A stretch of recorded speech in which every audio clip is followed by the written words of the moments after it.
Minister humiliates veteran cop. Traore's reaction shakes the nation. There are moments in a nation's life when truth crashes through the walls of fear and forces everyone, from the streets to the highest offices, to choose a side. In Burkina Faso, that moment began inside a dusty police courtyard, where a veteran officer named Seydou Kone stood up and spoke the truth no one else dared to say. Within minutes, he was stripped of his uniform, humiliated, and thrown out like a criminal by a minister drunk on power.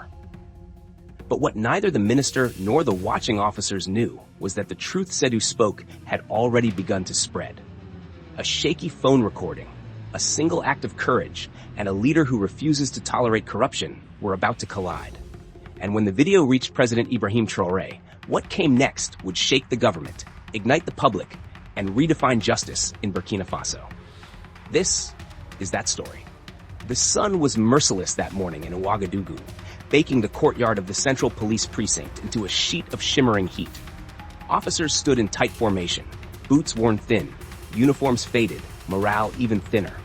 Among them stood Officer Seydou Kone, a man who had given 20 years of his life to the force. 20 years of night patrols, late pay months, broken radios, empty fuel tanks, and promises that never materialized. Yet on that day, Seydou's silence, nurtured for decades, finally reached its breaking point. They were waiting for the Minister of Security, Dio, a man whose polished image did not match the crumbling infrastructure around him. 6 months earlier, he had promised modern equipment, functional patrol cars, protective gear, and fuel for officers who often used their own money to keep patrols alive. The budget was approved. The funds were released. But the equipment never came. Officers kept working, kept risking their lives, kept hoping leadership would honor its word. And then the SUVs rolled in, black, shiny, spotless. A small display of privilege paid for with public money. Minister Dio stepped out wearing a suit worth a year's salary for the officers he claimed to lead. He approached the podium smiling, cracking jokes as if the country's security challenges were a comedy routine.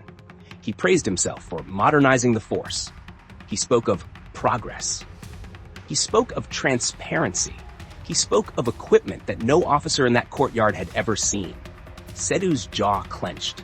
His anger was not explosive. It was slow, heavy, decades deep.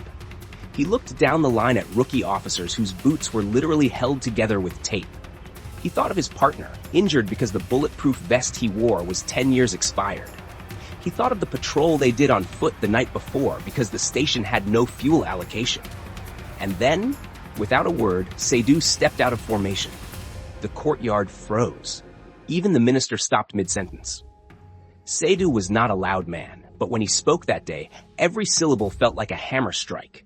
He laid out the missing funds, the broken windows, the non-existent equipment, the stolen budget.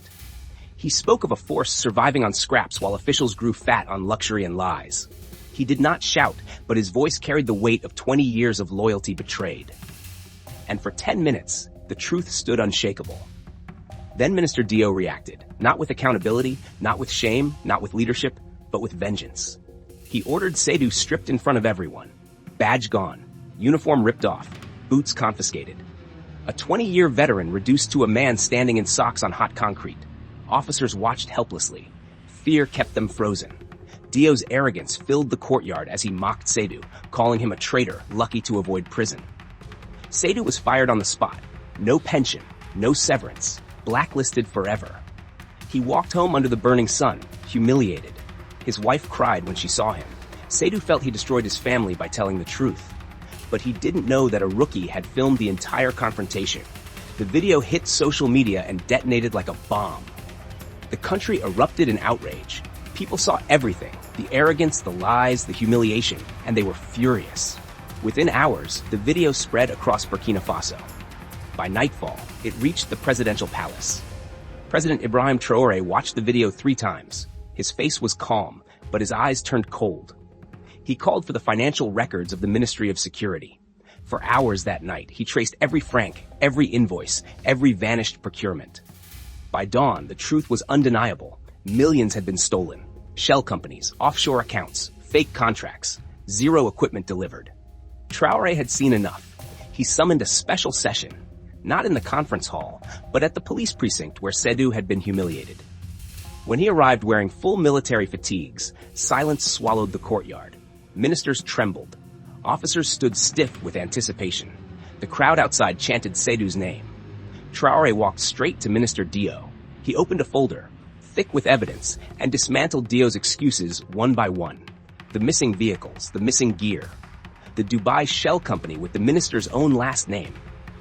Then Traore turned to the officers and delivered a line that would echo across Africa. In Burkina Faso, the days of the big man are over. Dio tried to leave. Traore stopped him.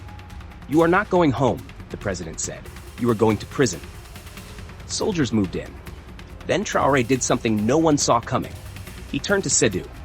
"Where is this officer's uniform?" he demanded. The station commander sprinted to get it. When he returned, Traore held the uniform as if awarding a medal. "Officer Kone," he said softly, "put it on." Sedou's hands shook as he redressed. The courtyard erupted in cheers, tears, and applause. Then came the final blow. Traore pointed at the disgraced minister. "Officer Kone, arrest him." The entire country watched as the same officer who had been stripped yesterday placed handcuffs on the man who tried to destroy him. A new era had begun. Over the next weeks, corruption cracked everywhere. Border guards refused bribes. Mayors panicked. Budgets reappeared. Projects resumed. Officers received new boots, new cars, new radios, paid for entirely from Dio's seized assets. People walked taller. The system breathed again. One man's courage, one rookie's video, one president's uncompromising justice. It became a national awakening, and Sedou Kone, once humiliated, became a symbol of integrity. In every nation, there are defining moments, times when the choices of one person ignite the conscience of millions. In Burkina Faso, that moment was triggered not by a general, not by a politician, but by a single police officer who refused to stay silent. Sedou Kone stood alone, and for a moment it looked like he had lost everything. But when his truth reached a leader who values justice over hierarchy, the entire system shifted. Ibrahim Traoré's decision to expose corruption, restore Sedou's honor, and jail a powerful minister set a new standard for leadership in Africa. It proved that accountability is not a slogan, it is a weapon only the brave are willing to use. If you believe courage should be rewarded, justice must be defended, and African leadership should stand tall. Subscribe now. This revolution is still unfolding, and you are part of it.